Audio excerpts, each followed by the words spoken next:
In the countryside of Ingratitude in 2018, 76-year-old Dow died in bed, his head covered in blood. The house was in disarray as if a robbery had just happened. But what made the villagers shudder the most was that last night, Mrs. Cap Tim's only grandson was still sitting and drinking with his friends as if nothing had just happened. No one could believe the truth that was revealed later. A sophisticated plan, a carefully staged trick that chilled the spine, and the culprit was someone no one expected. A shocking case that shocked the entire poor countryside. Full of surprises, drama and a valuable lesson about greed.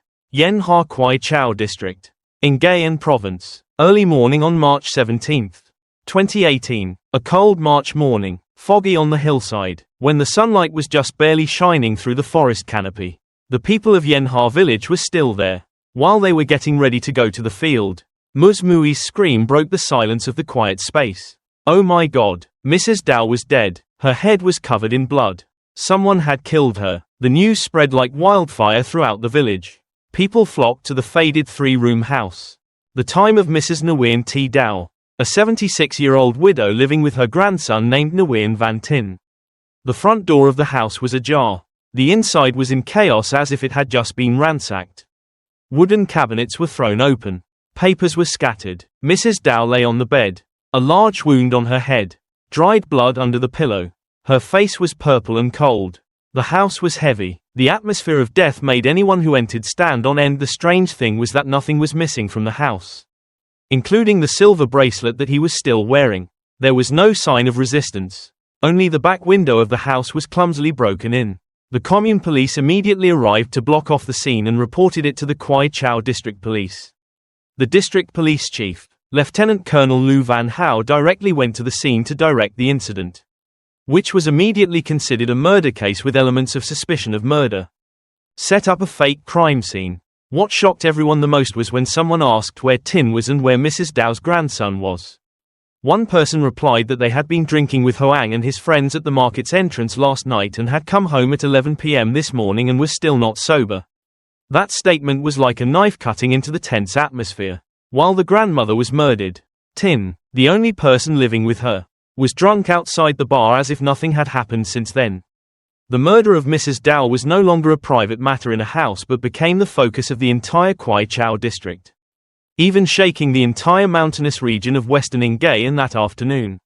When the grief had not yet subsided, Nguyen Van Tin, 22 years old, Mrs. Dow's grandson, was invited to the commune police station to give his statement.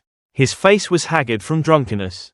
His eyes were red. He scratched his head and mumbled, "Last night I went drinking with Hoang and some friends. We drank from around 7 p.m. to almost 11:30 p.m. Who would have known? Who would have thought that Tin was Mrs. Dow's only grandson who had lived with her since he was 15 years old? After the tragic bus accident, both his parents were taken away.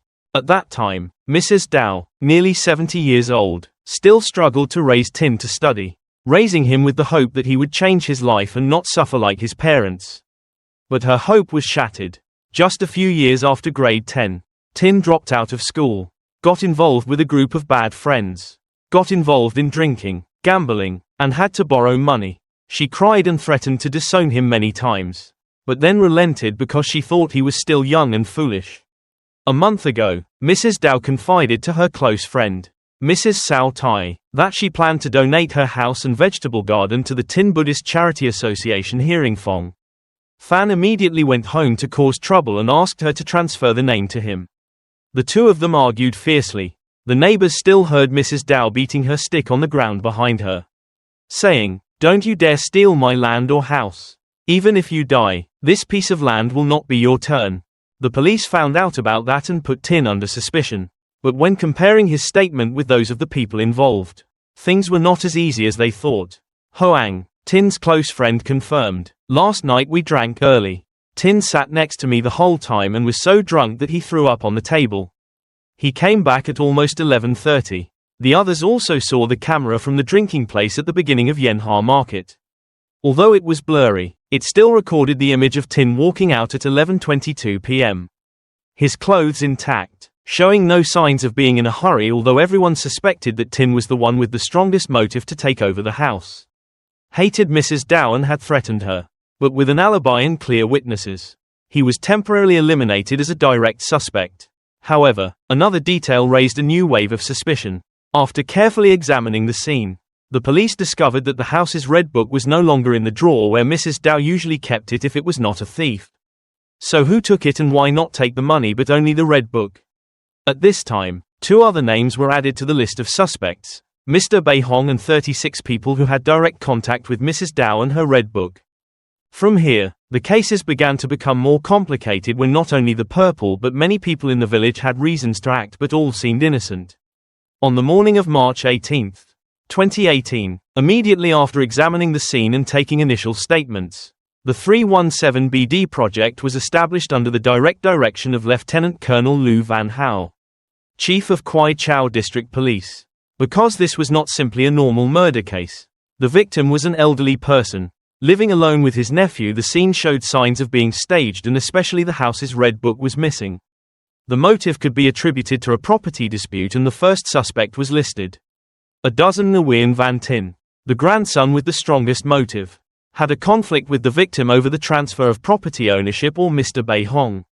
The neighbor next door once expressed his intention to buy the land behind the peach tree to open a carpentry workshop for 36 billion.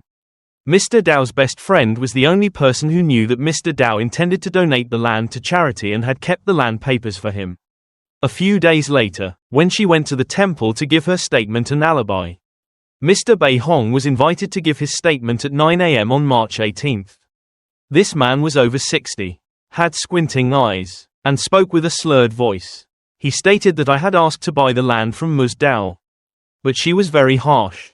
On the night of March 16, I was at home with my wife and my son-in-law from the countryside who stayed overnight. Those people testified that all the statements were verified.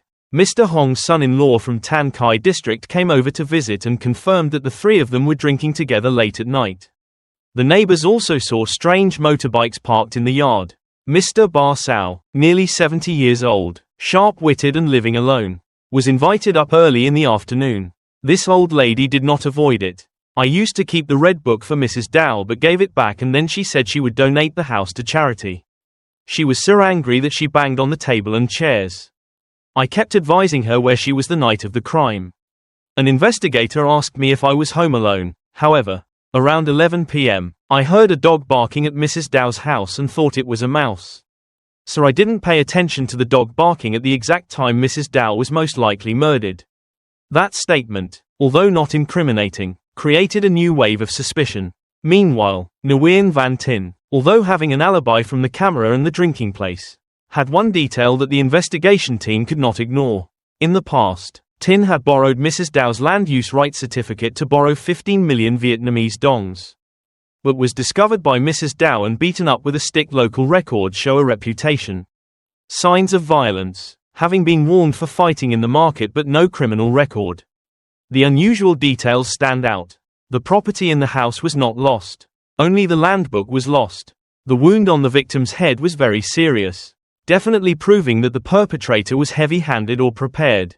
There was no blood on the floor most likely. The murderer murdered right in bed and then cleaned up the scene.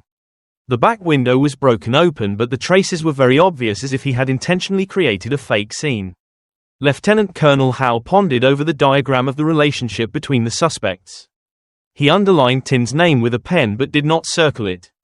This guy had the strongest motive. But if he did not do it himself, who did it and why did he only take the red book?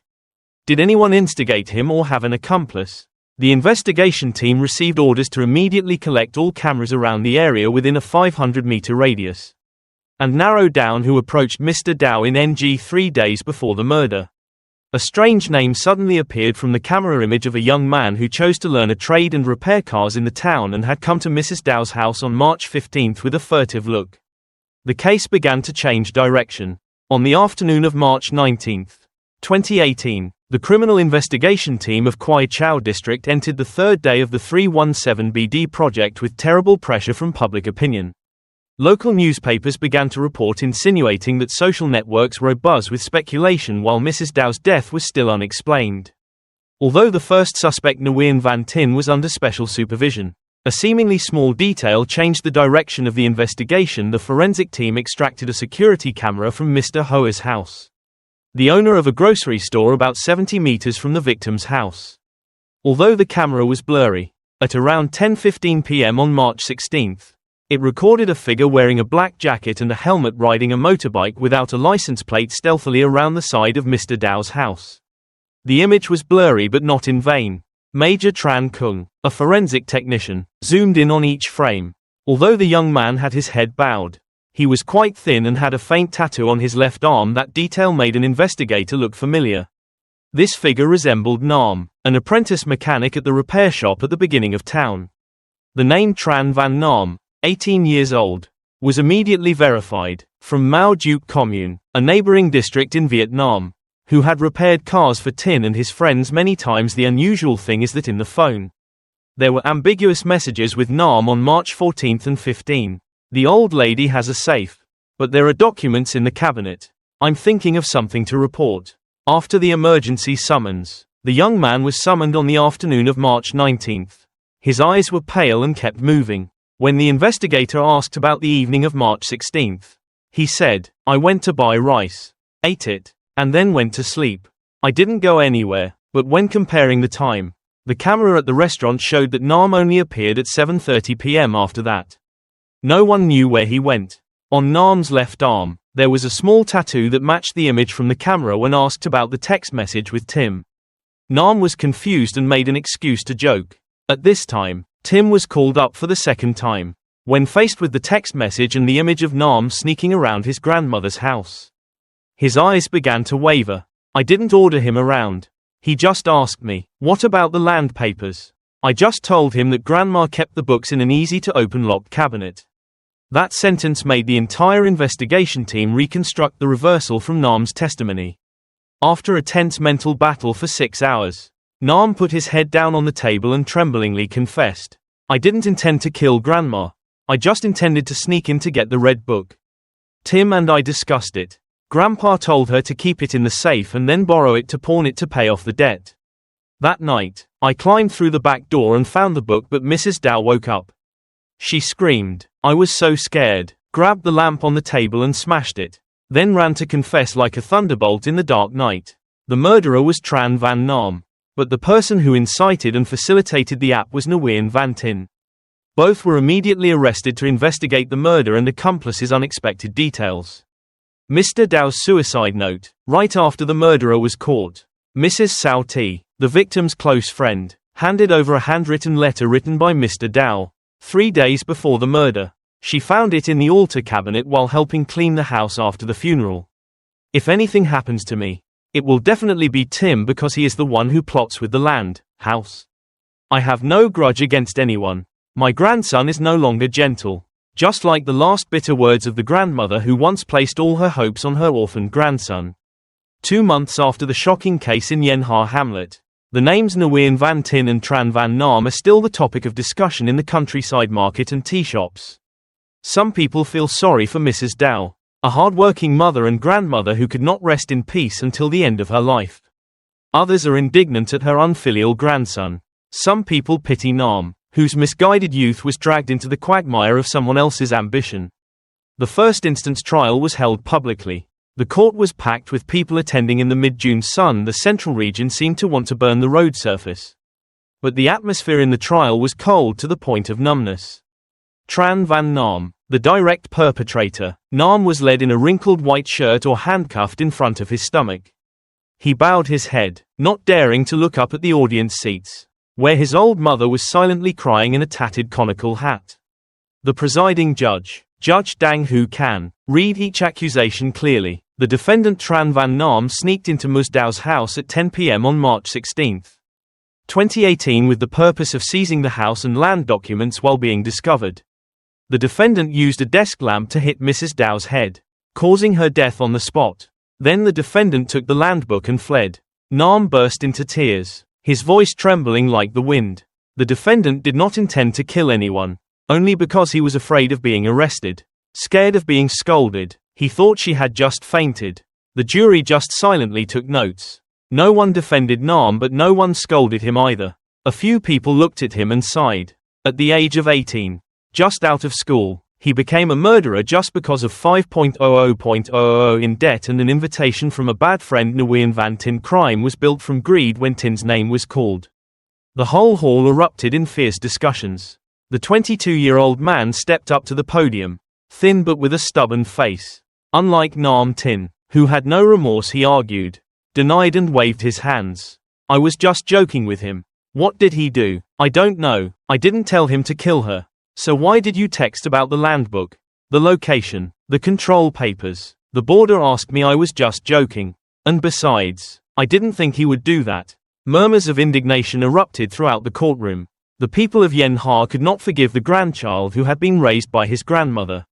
Taking care of every bowl of rice, each of Tin's three defense attorneys stood up once and then sat down quietly because no excuse was enough to cover up a crime born from greed, ingratitude, and terrifying coldness. The final verdict after more than 4 hours of intense trial. The trial counsel sentenced Tran Van Nam to 20 years in prison for murder in a state of extreme emotional agitation, and Nguyen Van Tim to 12 years in prison for inciting others to appropriate property resulting in death. Crying erupted from the back seat. Nam's mother covered her face and screamed in despair. She muttered, "He's just a foolish child who played with bad friends," turning away without a single tear or apology. His eyes only flashed with hatred when he heard the verdict, as if the whole world was blaming him. Judge Dang Hu Can ended the trial with a cold but bitter sentence. The crime did not come from a lamplight but began with an ungrateful head and a heart that had grown cold towards the person who had taken care of him. Yen Ha. In July 2018, a summer storm swept through Kwai Chau district, leaving behind collapsed cornfields, torn roofs, and muddy dirt roads. But for the small hamlet of Yen Ha, the biggest storm had long passed. That was the storm Long Bao En and Tam. People still talk about the old story with silent eyes. In the small house of Mr. Dao, there is now only an altar with incense smoke placed close to the edge. The wall is cracked for taking pictures. The old man smiles gently. His simple brown shirt still seems to be looking into the empty space in the middle of the house, where she had waited for her grandchild to be educated. After the trial, people found out Mrs. Dao had written a will without notarization but clearly stated, "I hope that in the future, no matter what happens, this house will be used as a place to teach disadvantaged children to learn and escape poverty." That will made everyone choke up. Some benefactors inside and outside the district contributed money to repair the house. She added old wooden tables and chairs, a white painted corrugated iron board, and from then on, Mrs. Dao's class was born every night, with yellow lights flickering like a flame illuminating the future. The story is told to the next generation. Every time Tuoi Trey now studies at that house, they hear about that year's case. Teacher Hong, who teaches for free, always reminds them not to lose their dignity for a little money. Don't become a criminal because of playing around. Life can be poor, but you must not be cowardly. You must not do evil. A child asked in confusion. And where is Tin now? Kok Hong sighed. In prison, where people can only think back to the sins they have committed. Mrs. Tom. On the day the trial ended, Nam's mother packed up and went to the temple to ask to do good deeds. She said, "I cannot pay my son's debt of karma, but I will live a good life for the rest of my life so that my son will know that his mother is waiting for him." She stopped by Mrs. Dao's class, lit an incense stick for each thorn, and said nothing. Her eyes were quiet but warmed when she heard the children reading loudly. The whole poor Yen Ha Alley is still poor, but since that case, people have looked at each other differently, lived more responsibly, loved their children more, reminded each other to maintain morality before thinking about food and clothing. The case of Nguyen Van Tin and Tran Van Nam ended with strict sentences, but the scars in people's hearts are still there. That is proof of a bitter reality. No one is born a criminal. But indulgence, lack of direction, irresponsibility, and the moment of weakness can kill the future. If you are reading this, please take a few seconds to share this story, because maybe somewhere in another countryside there is a grandmother who is silently sacrificing and a grandson who is standing at the crossroads of conscience. Leave a comment if you sympathize. Please like if you find this story worth pondering. Subscribe to the channel to spread many other humane stories together. Thank you for listening. Goodbye and see you again.